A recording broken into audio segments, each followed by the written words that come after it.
दोस्तों, आज हम अपने इस वीडियो में बात करेंगे कि क्या सच में साल 2030 तक मुस्लिम आबादी हिंदू आबादी से ज्यादा हो जाएगी और क्या सच में भारत देश हो जाएगा मुस्लिम राष्ट्र, जिसमें भारत देश के प्रधानमंत्री से लेकर राष्ट्रपति मुस्लिम होगा।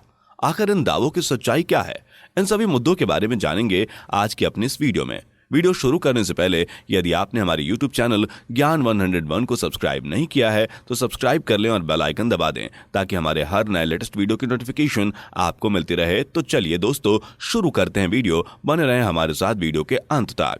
दोस्तों, आजकल आपने सोशल मीडिया के माध्यम से देखा और सुना होगा कि हिंदुओं को डराने के लिए कुछ राजनीतिक पार्टियां और कुछ लोग बोलते हैं कि भारत में साल 2030 तक मुस्लिम आबादी एकदम से बहुत बढ़ जाएगी और भारत एक हिंदू अल्पसंख्यक देश हो जाएगा। उस समय देश के प्रधानमंत्री से लेकर राष्ट्रपति तक मुस्लिम होगा और हर राज्य का मुख्यमंत्री तथा सांसद भी मुस्लिम होगा। आप लोग अक्सर दूसरों से यहां तक सुना होगा कि आने वाले समय में देश की अर्थव्यवस्था पर मुस्लिमों का कब्जा होगा और हिंदू खतरे में आ जाएगा। लेकिन इन बातों की सच्चाई कितनी है, या तो हम में से बहुत से लोगों को पता ही नहीं होगा। लेकिन इन बातों की सच्चाई को जानने के लिए हमें आंकड़ों पर गौर करना होगा। भारत सरकार के द्वारा की गई जनगणना के आधार पर साल 2011 के आंकड़ों के अनुसार भारत में मुस्लिम आबादी 17.22 करोड़ थी और यह आबादी कुल आबादी का 14.23% होता है। वहीं हम बात करें वर्ष 1951 की जनगणना की तो तब मुस्लिम आबादी 3.4 करोड़ थी और एक अनुमान के आधार पर यह कहा जा रहा है कि साल 2030 तक देश की मुस्लिम आबादी 31.10% हो जाएगी।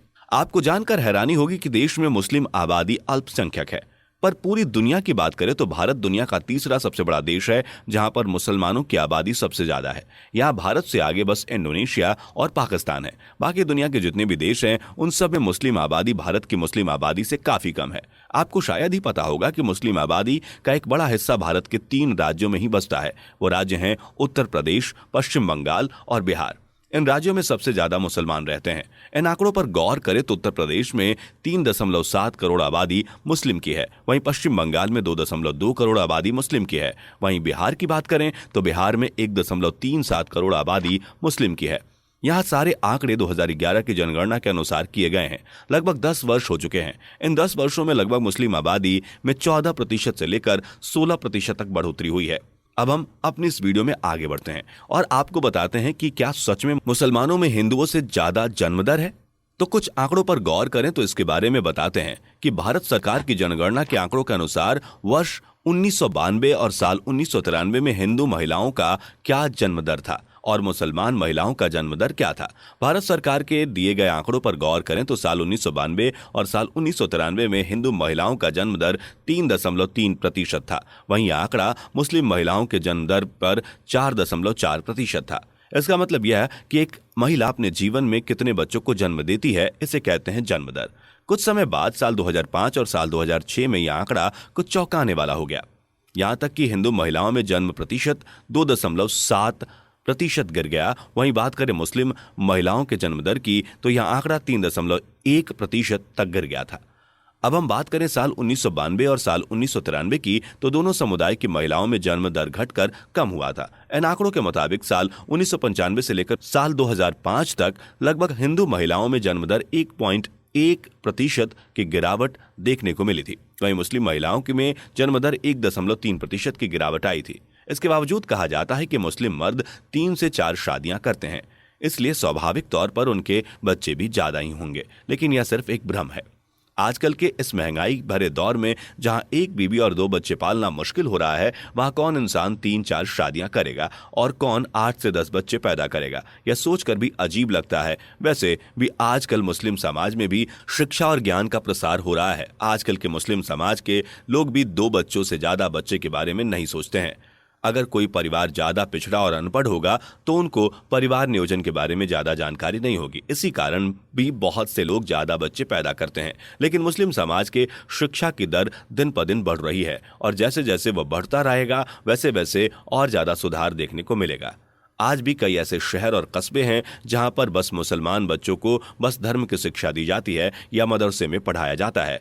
उन्हें यहाँ साइंस और बाकी दुनिया के बारे में नहीं पढ़ाया जाता। इसलिए भी मुस्लिम समाज कुछ पिछड़ा हुआ है और यह स्वाभाविक भी है कि उनकी सोच भी बहुत पिछड़ी हुई रहेगी और परिवार नियोजन और परिवार कल्याण के बारे में वो ज्यादा नहीं सोचेंगे। अगर हम बात करें साल 1992 और साल 1993 की, तो उस वक्त हिंदुओं में परिवार नियोजन की दर 41.6% थी और वहीं अगर हम मुस्लिम समुदाय में परिवार नियोजन की दर की बात करें तो वो 27.7% थी। इसके अलावा साल 2005 और साल 2006 में हिंदुओं में परिवार नियोजन की दर बढ़कर 57.8% थी और वहीं मुसलमानों में यह बढ़कर 45.7% हो गई थी। धीरे धीरे समाज बदल रहा है और मुस्लिम समाज भी शिक्षा का प्रतिशत दिन पर दिन बढ़ाता जा रहा है। वो भी जान रहे हैं परिवार नियोजन के बारे में और हम इसको देखकर उम्मीद लगा सकते हैं कि आने वाले समय में ये आंकड़े और कम होंगे और इन सब बातों को गौर से हम देखें तो इसकी बहुत कम संभावना है कि साल 2030 तक मुस्लिम आबादी हिंदू आबादी से ज्यादा होगी। नेपाल के अलावा भारत दूसरा सबसे बड़ा हिंदू देश है जहां सबसे ज्यादा हिंदू रहते हैं। एक यूएस रिपोर्ट के मुताबिक अब तक जो लोग भारत में पैदा हुए हैं उनमें से 17 मिलियन भारतीय लोग ऐसे हैं जिन्होंने देश को छोड़ा है और वहीं जो बाहर देश में पैदा हुए हैं वह भारत में आकर रह रहे हैं, उनकी संख्या 5.2 मिलियन के आसपास है। एक रिपोर्ट के अनुसार 30,000 लोगों पर एक सर्वे किया गया था जिसमें उन लोगों ने सर्वे के दौरान बताया कि बचपन में उनके साथ भी धर्मांतरण की घटना घट चुकी है। वहीं बात करें 99% जो हिंदू परिवारों में पैदा हुए बच्चे हैं वह आज भी हिंदू ही हैं और वहीं जो बच्चे मुस्लिम समाज में पैदा हुए उनमें से 97% आज भी मुस्लिम है और ईसाई परिवारों में जन्मे बच्चे 94% आज भी ईसाई हैं। धर्मांतरण के आंकड़ों पर एक नजर डालें तो ऐसे 7% भारतीय हैं जो हिंदू में पैदा हुए लेकिन मौजूदा समय में वो किसी और धर्म को मानते हैं। ऐसे में आप कह सकते हैं कि भारत के एक विशाल समुदाय को देखकर धर्मांतरण की घटनाएं ना के बराबर होती हैं। बस अक्सर हमें ऐसी अफवाह मिलती रहती है कि साल 2030 में हिंदू से ज्यादा मुसलमान की आबादी होगी, जिसके पीछे कुछ राजनीतिक पार्टियां हैं।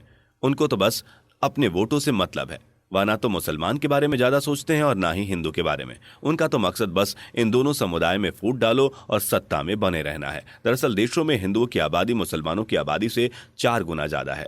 उनको ही मन में यह भ्रम फैला देते हैं कि एक दिन आपको अपने ही देश में हिंदू के गुलाम हो जाओगे। तो दोस्तों, ये थी आज की हमारी वीडियो कि क्या साल 2030 में मुसलमानों की आबादी हिंदुओं से ज्यादा होगी। आपका क्या कहना है इसके बारे में हमें कमेंट करके जरूर बताएं। हमें आपके कमेंट का बेसब्री से इंतजार रहेगा। उम्मीद करता हूं कि आपको हमारी ये वीडियो पसंद आई होगी। अगर आपको हमारी ये वीडियो पसंद आई होगी तो वीडियो को लाइक और अगर इस चैनल पर नए हैं तो चैनल को सब्सक्राइब करना ना भूलें। अपने दोस्तों के साथ इस वीडियो को शेयर करें। मिलते हैं दोस्तों अपनी अगली वीडियो के साथ, तब तक के लिए धन्यवाद। Thanks for watching.